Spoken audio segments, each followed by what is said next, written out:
ये solar light हर चौराहे पर लगाई जाएगी, जो शाम के टाइम रोशनी की व्यवस्था हो जाए। उम्मीदवार एक दूसरे से मिलते हैं, आपस में राम राम दुआ सलाम होती रहती है। दूसरा, लाइब्रेरी एक होनी चाहिए। नमस्कार जी, मैं राजा लाल चुका बादड़ी के अंदर।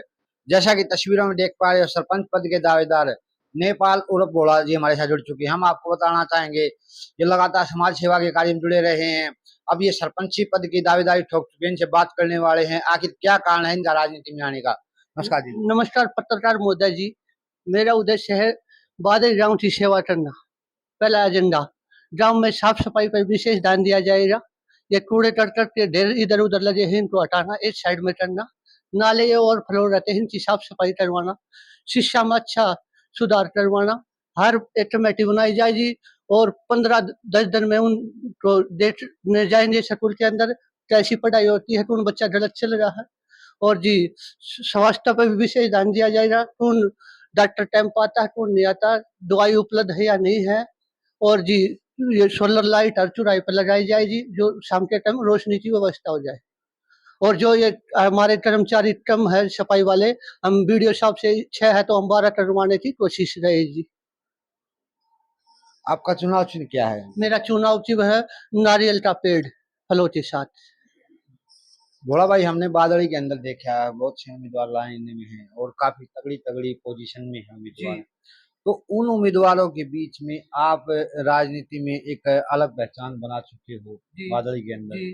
तो क्या कारण है, आप बादड़ी की तख्ता पलट करने के लिए क्या करने वाले हो? ऐसा क्या जादू करने वाले हो ताकि आपको ये सरपंची मिल सके? मैं कोई जादू करने वाला नहीं, ये जनता करेगी। जनता जिसे चाहेगी वो बन जाएगा, स्वीकार करेगी जनता। मतलब आप जनता पर छोड़ चुके हैं? हाँ जी, सब कुछ मैंने भाईचारे पर छोड़ रहे हैं। माता शक्ति है, ये हमारे चाचा तो वो बड़े हैं, वे करेंगे फैसला, उन्होंने निर्णय लेना है। हम तो एक मोहरा बनाकर, हाँ, जैसे कि बोल दिया भाई आप भी खड़े हो, हम भी खड़े हैं। जैसे हमने देखा है, बहुत से ऐसे दबंग नेता भी हैं यहाँ पर सरपंची के अंदर। क्या उन्होंने आप पर किसी प्रकार का दबाव भी बनाया या आपको बैठाने की कोशिश भी की? भाई, मेरे पर किसी भी उम्मीदवार ने दबाव बनाने की कोशिश नहीं की। मैं तो बहुत बढ़िया रिस्पॉन्स मिल रहा है। रास्ते में आज भी मिलते रहते हैं, दोनों से दुआ सलाम होती है।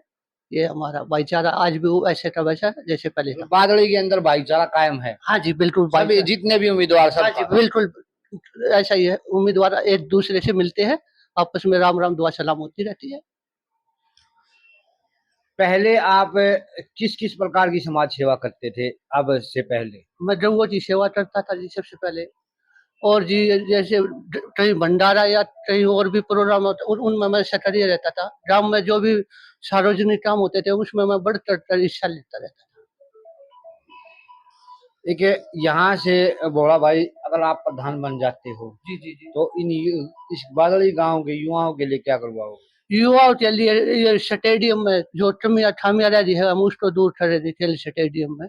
खेल स्टेडियम बनवाने के लिए प्रयासरत। हाँ, दूसरा लाइब्रेरी एक होनी चाहिए युवाओं के लिए, जो पढ़ते योद्धा है जो हमारे, उनके लिए होना चाहिए।